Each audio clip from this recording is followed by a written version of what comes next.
아멘. 하나님이 언약을 어떻게 흐르고 있는지 계보를 통해 알려주시고 계십니다. 우리가 원하든 원하지 않든, 우리가 개인이 능력이 있든 능력이 없든 간에 우리 가문에 흐르는 영적인 배경이 있습니다. 배경의 흐름이 있는데요. 만약에 한 집안에 자녀가 셋인데 자녀 셋이 다 이혼했다, 그럼 우연은 아닌 것 같습니다. 한 가문에 자녀가 있는데 계속 암에 걸린다, 그것도 뭔가 이유가 있는 것 같아요. 자, 우연은 아니죠. 늘 고질적으로 걸리는 내 안에 있는 영적 문제가 있다, 그것도 우연은 아닙니다. 내게 있는 문제가 아니고요, 드러나 있는 문제 같지만 가문에 흐르는 눈에 안 보이는 되물림, 영적인 저주가 있는 겁니다. 그건요, 그 흐름은요, 내 노력으로 내 헌신으로 안 되는 뭔가 눈에 보이지 않는 흐름이기 때문에 거기 탑버리면 멸망받을 수밖에 없는 겁니다. 내가 아무리 노력하고요 몸부림쳐도 거역할 수가 없는 겁니다. 그게 흐름인데요, 이 흐름에서 빠져나와야 합니다. 근데 우리의 능력으로는 빠져나올 수가 없습니다. 우리의 힘으로 안 되고요. 그래서 하나님께서 우리를 건지시고 그 흐름을 뒤바꾸게 하기 위해 우리에게 그리스도를 주신 겁니다.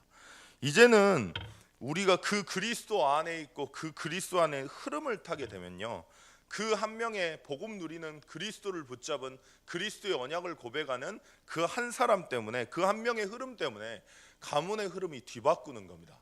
우리가 그 자리에 있는 거죠.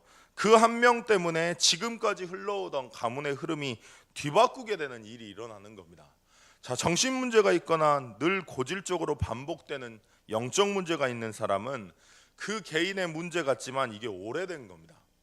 그 개인의 잠깐 드러나서 우연이겠지, 우연이 아니라요, 오랫동안 흘러갔던 흐름입니다. 그 흐름을 이미 영세전에 있었던 오래된 문제, 그 문제로 인해서 우리에게 이게 온 거란 사실을 먼저 아셔야 됩니다. 먼저 알고 나서 그걸 모르고 사람들이 자꾸 현실의 문제만 보고 답답해해서 몸부림을 치다가 안 되는 거죠. 그러니까 당연히 알고 가야 됩니다. 왜 우리가 이럴 수밖에 없는지, 어디에서 이런 문제가 왔는지, 그 흐름이 무엇인지. 하나님과 함께해야 될 인간이 하나님을 벗어나면서부터 우리도 모르게 매여 있는 거예요. 우리도 모르게 운명과 사주팔자라는 부분에 매여 있는 겁니다. 잡혀 있는 겁니다. 내 힘과 내 노력과 내 의지로는 그 흐름을 뒤바꿀 수 없습니다. 그래서 하나님께서 직접 인간의 몸을 입고 이 땅에 그리스도로 오셨습니다. 내 눈에 보이는 답답한 문제를 해결하려고 알지도 못하고, 무엇 때문에 그런 문제가 왔는지, 무엇 때문에 이럴 수밖에 없는지 그 이유도 모르고 답답하니까 발버둥 치고 몸부림치면 칠수록 더 허무해지고 더 힘들어집니다. 왜 이런 문제가 왔는지를 알고 그 흐름 근본을 뒤바꿔 버려야 됩니다. 그게 그리스도 안에 있습니다. 그걸 알고 가야죠. 그래서 한순간에 이걸 바꾸려고 하지 마시고요, 하나님은 한순간에 바꿀 수 있으신 분입니다. 근데 하나님의 뜻은 아닌 것 같습니다. 왜냐하면 이게 그 한순간에 그 질병과 그 문제가 해결돼 버리면 그리스도라는 그 언약이 내 안에 그 흐름을 우리가 잘 타지 못하게 되는 것 같아요. 그래서 하나님은 우리에게 있는 그 문제와 그것들 때문에 그리스도를 발견하고 그리스도 앞에 엎드려서 그리스도를 누리게 되는 것, 이거 되는 것만큼, 이게 없어지는 만큼 그게 유익인 것 같습니다. 우리가 그 개인의 흐름 가운데 있는 거고요. 그러면 교회의 흐름을 한번 봐보겠습니다. 교회의 흐름이 한 5년 넘게 목사님께서 계속 전도자의 삶에 대해서 이야기하셨습니다. 오늘의 말씀, 오늘의 기도, 오늘의 전도를 붙잡고 하나님 앞에 서는 것, 내 개인의 영적인 상태를 이야기를 하셨습니다. 왜냐하면 그 개인의 영적인 상태가 뒤바뀌어야 지속할 수 있습니다. 그 개인의 영적인 상태가 하나님의 말씀을 바라보고 하나님의 언약을 기억하는 영적인 흐름으로 교회가 뒤바뀌어 버리니까요, 이제 내년에 목사님께서 하시는 이야기가 지교회 운동 펴신다고 말씀하셨습니다. 그냥 지교회 운동 한다 하면 안 돼요. 왜냐하면 지속할 사람이 나와야 이게 지속이 되기 때문에. 근데 영적 생활이 되고 하나님을 바라보고 그리스도라는 것이 누려지고 내가 어디에 있는지 알고 그 흐름을 타는 한 사람 한 사람들이, 전도자의 삶이 실제로 회복되는 그 한 사람 한 사람들이 나오니까 자연히 따라 나오는 응답이 지교회의 응답입니다. 우리가 그 흐름 가운데 있는 거예요. 그러면 그 지교회 운동을 통해서 당연히 따라 나오는 게 뭐 성전이 뒤바뀌고 RUTC가 세워지고 협동조합 어린이집 이야기하셨습니다. 그런 것들을 통해서 분명히 문화가 바뀌게 할 것입니다. 그래서 교회가 여수복음화, 호남복음화 한다는 자체가 기적 아닙니까? 사실 세계복음화라고 이야기를 하지만 교회가 대부분 자기 있는 자기 교회 부흥만 생각을 합니다. 솔직히 그래요. 근데 교회가 우리 교회를 떠나가지고 여수를 위해서, 세계를 위해서, 호남을 위해서 전도한다는 자체가 기적 아니겠습니까? 오늘 로에 캠프하러 이제 진행돼서 가는데요. 우리 교회 지역이 아니라 나주 지역에 들어갑니다. 이거 우연이 아닌 것 같아요. 이게 흐름인 것 같고요. 하나님이 어디를 가장 원하시고 어디를 가장 중요시 여기실까요? 현장에 이 복음을 영적인 저주 멸망의 흐름 가운데 있는 사람들에게 언약의 흐름을 기억하고 그 흐름을 전달해서 그 흐름을 뒤바꿀 수 있는 그 사람에게 초점이 맞춰져 있지 않겠습니까? 우리가 오늘 현장으로 간다는 것은, 캠프하러 간다는 것은 우리 지역만이 아니고 다른 지역의 노예 캠프로 간다는 건 이건 우연이 아닙니다. 말도 안 되는 일입니다. 사실 사단이 볼 때는 제일 싫어하는 일이고요. 하나님 보실 때는 가장 기뻐하고 가장 축복된 그 흐름 가운데 있는 겁니다. 우리가 부족하고 연약하다고 할지라도 우리 안에 주신 그 그리스도라는 언약은 완전하고요, 영원한 언약입니다. 우리가 복음 운동하는 교회를 만났다는 건, 우리가 복음 운동하는 교회 안에 있다는 것은 이미 끝난 겁니다. 서울 안에 있을 때요, 서울 가는 기차를 탈 때요, 그 기차를 타버리면 안에서 아무리 고민이 많아도 이게 서울을 갈까? 이게 혹시나 부산 가는 거 아닐까? 잘못한 거 아닐까? 아무리 고민을 해도 결국엔 서울로 갑니다. 왜냐? 서울 가는 기차를 탔으니까요.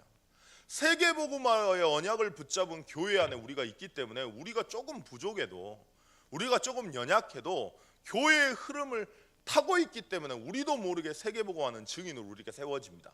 근데 부산 가는 기차를 타버리면 이게 서울 가는 기차겠지, 아무리 서울을 생각해도 결국엔 부산을 가요. 그게 흐름입니다.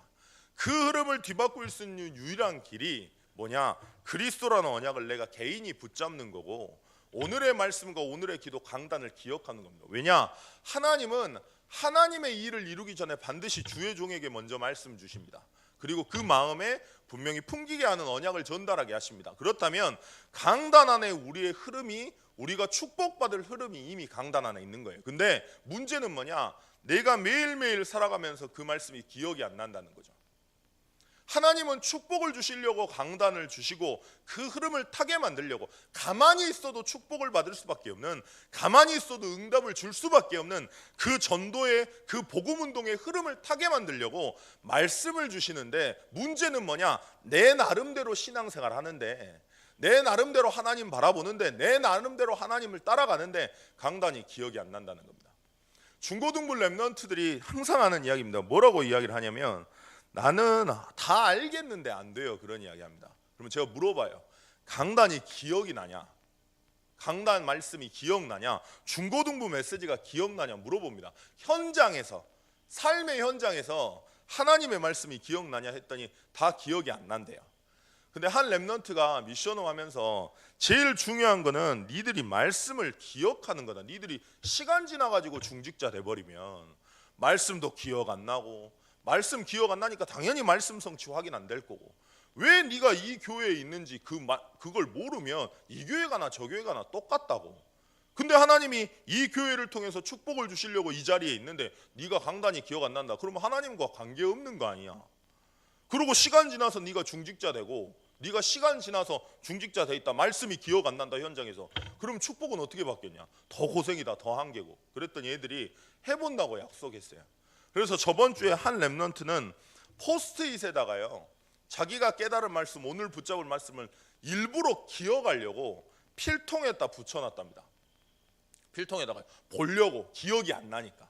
근데 그거 붙여놨는데 열었는데 옆에 있는 친구가 그걸 보고 그거 너 뭐냐? 이렇게 물어봤대요. 예전 같으면 부끄러워했을 건데 말했답니다. 뭐라고 말했냐면 내가 오늘 붙잡은 말씀이야 하하하 하면서 그냥 넘겼대요.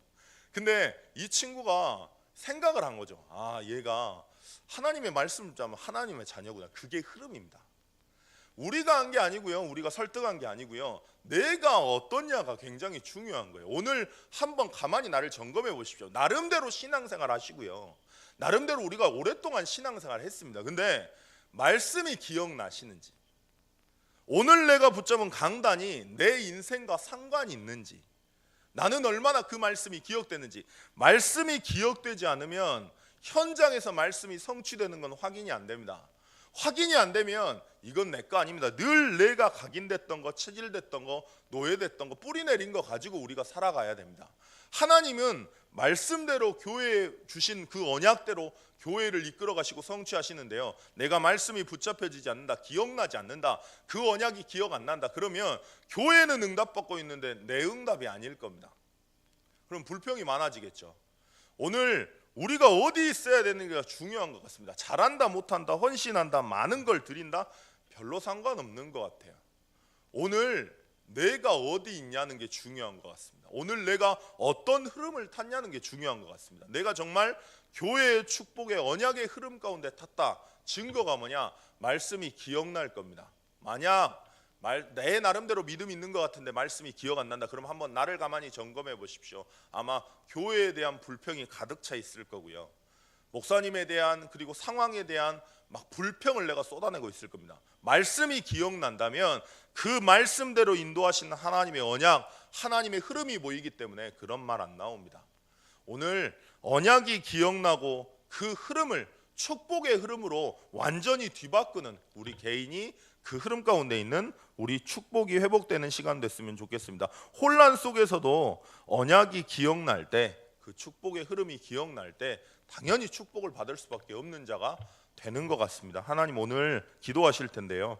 하나님 오늘 우리가 어떤 흐름 가운데 있는지, 하나님 내가 정말로 언약이 기억나고 언약대로 성취되고 현장에서 교회가 응답받고 있는데 실제 내 응답으로 보이는지, 아니면 교회 응답과 내 응답과 전혀 상관없이 흘러가고 있진 않은지 오늘 확인하고 흐름을 바꾸는 언약의 축복을 기어가는 시간 될 수 있도록 주님 역사해달라고 기도하셨으면 좋겠습니다. 오늘 노예 캠프 진행되는데요. 우리 지역을 떠나서 호남을 살리기 위한 그 흐름 가운데 우리 교회가 있습니다. 그래서 현장 들어갑니다. 오고 가는 모든 발걸음이 하나님께서 성령으로 충만하게 역사해달라고, 화요집회, 렘넌트 데이, 그리고 렘넌트 대회, 전교인 수련회 모든 훈련 때문에 하나님과 함께함을 누릴 수 있도록 동문 순회 캠프, 그리고 유럽 선교에 있습니다. 하나님 우리 교회의 흐름이니까요, 축복의 흐름이니까요, 실제 그 응답을 우리가 누릴 수 있도록 주님 역사해달라고 잠깐 기도하시겠습니다. 하나님 아버지,